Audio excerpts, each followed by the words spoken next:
বাংলাদেশে অনলাইন জুয়ার প্রবর্তক কে? বাংলাদেশে অনলাইন জুয়ার জনক কে? একটি নাম সাকিব আল হাসান বারবার জুয়াকাণ্ডে নিজের নাম জড়িয়েছেন। ইচ্ছায় স্বেচ্ছায় সব জেনে বুঝে জুয়ার বিজ্ঞাপনে অংশ নিয়েছেন। প্রত্যেকটি ক্রিকেট, অনলাইন, জুয়া সবগুলোর সঙ্গেই জড়িয়ে আছে সাকিব আল হাসান নাম। সাকিব আল হাসান সবাইকে প্রলুব্ধ করেন, দর্শক, শ্রোতা, ফ্যান্সদেরকে প্রলুব্ধ করেন। যেহেতু তারকা, বিশ্বমানের তারকা, তাকে দেখে সাধারণ মানুষ অনুপ্রাণিত হয়।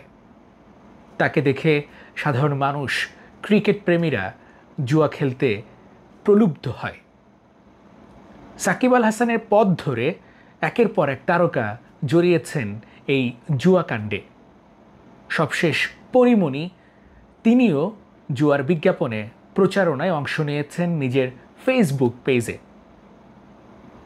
তারও আগে জয়া আহসান, বাংলাদেশ এবং ভারতে বেশ জনপ্রিয় অভিনেত্রী, তিনিও জুয়ার বিজ্ঞাপনে অংশ নিয়েছেন এবং প্রচারণায় রীতিমতো অংশ নিয়েছেন।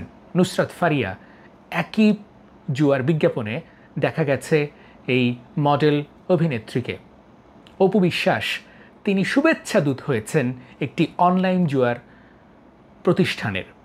মাহিয়া মাহি এ মাসেই, অর্থাৎ মে মাসেই তিনি যুক্ত হয়েছেন একটি অনলাইন জুয়া প্রতিষ্ঠানে। প্রত্যেকেই বলছে বা গণমাধ্যম বলছে, যেহেতু সাকিব আল হাসান বিশ্বমানের একজন তারকা ক্রিকেটার, তিনি জড়িয়ে পড়েছেন, তাহলে আমরা কেন করতে পারবো না? এ প্রশ্ন কিন্তু থাকছেই। সাকিব আল হাসান বাংলাদেশ ক্রিকেট তো বটেই, সমস্ত মহলে একজন মাফিয়া। তিনি কোনো কিছু তোয়াক্কা করেন না, নিয়ম তৈরিও করেন না, নিয়মের ধার ধারেন না। তবে হ্যাঁ, তিনি নিজেই নিয়ম তৈরি করেন। সাকিব আল হাসান শাস্তি পান না, সাকিব আল হাসান অবৈধ অনেক কর্মকাণ্ড ঘটান, তিনি পার পেয়ে যান। বর্তমান দেশের প্রেক্ষাপটে সাকিব আল হাসান একেবারে উপযুক্ত একটি চরিত্র। একের পর এক বিতর্ক, একের পর এক কেলেঙ্কারি, একের পর এক অপরাধ, তবুও সাকিব আল হাসান জোরসে চলছেন, জোর কদমে চলছেন এবং একটির পর একটি জুয়ার বিজ্ঞাপনে তিনি অংশ নিচ্ছেন, একটির পর একটি জুয়ার প্রচারণায় অংশ নিচ্ছেন। বিশ্বকাপ ক্রিকেট, টি-20 বিশ্বকাপ ক্রিকেট স্পেসিফিকলি এটাই বলছি, সেই বিশ্বকাপে এখন রমরমা অনলাইন জুয়া। একটি হিসাব বলছে প্রায় 15 কোটি টাকা ব্যয় করছে এই তারকাদের পেছনে। তার অধিকাংশই সাকিব আল হাসানের ব্যাংক ব্যালেন্স কিংবা পকেটে। সাকিব কি ধরাছোঁয়ার বাইরে? বাংলাদেশের আইন এবং সংবিধান বলছে একেবারে জুয়া নিষিদ্ধ, কোনোভাবেই জুয়ার প্রচার প্রচারণা চালানো যাবে না, জুয়ার বিজ্ঞাপন চালানো যাবে না। কে শুনছে কার কথা? টি স্পোর্টস, তারাও জুয়ার বিজ্ঞাপন প্রচার করছে। Social media, OVC, online video platform, সেখানেও কিন্তু জুয়ার বিজ্ঞাপন দেখানো হচ্ছে।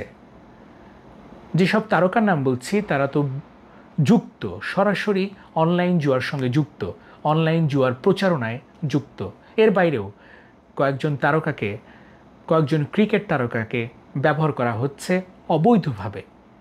এর থেকে পরিত্রাণের উপায় একটি, যারা এত বড় তারকা তাদের বুঝতে হবে নৈতিকতা কোথায়। যদিও সাকিব আল হাসানের নৈতিকতা ছাড়া আল্লাহ সব কিছু দিয়েছেন, শুধু তিনি নৈতিকতাটাই শেখেননি। বাংলাদেশ ক্রিকেটের superstar, mega star Shakib Al Hasan, তার কাছ থেকে আমরা এটা প্রত্যাশা করি না। আমরা চাই সাকিব আল হাসান বুঝতে পারুক, বুঝতে জানুক তার মৃত্যু আছে। তিনিও চিরকালীন একটা জীবন পাননি, তিনি সারা জীবন ধরে বেঁচে থাকবেন এমনটা তো নয়। মৃত্যুর পরে তার হিসাব দিতে হবে, কিংবা এ দুনিয়াতেই তার হিসাব দিতে হতে পারে। সব অপরাধের শেষ আছে, সব সীমারই একটি পরিসমাপ্তি থাকে। সেই পরিসমাপ্তি খুব মধুর হয় না সবার। সাকিব আল হাসান যেসব অপরাধ করছেন, এই জীবদ্দশায় তার বিচার অবশ্যই হবে এবং অবশ্যই আমরা বিচার চাই। দেখুন, জুয়ার যে বিজ্ঞাপনগুলো হয় সেখানে একটা ট্রিক থাকে, কৌশল থাকে। সেই কৌশলটা হচ্ছে ক্রিকেট যুক্ত করা থাকে, অথবা বেটটাকে ব্যাট হিসেবে যুক্ত করা থাকে যেন কেউ বুঝতে না পারে। কিন্তু প্রত্যেকটাতেই টাকা দিলেই আপনি বেশি পাচ্ছেন, টাকা লগ্নি করে আপনি ফকির হবেন, একটা না একটা সময় হবেনই। প্রথমবার পাচ্ছেন, দ্বিতীয়বার পাচ্ছেন, তৃতীয়বার পাচ্ছেন, চতুর্থবার আপনি বেশি লোভ দেখে বেশি টাকা লগ্নি করবেন, তারপরই নাই। এভাবেই মানুষ নিঃস্ব হচ্ছে, মানুষ একেবারে পথের ফকিরও হচ্ছে। অনেক নজির রয়েছে, অনেক দৃষ্টান্ত রয়েছে, তাই সচেতন থাকবেন।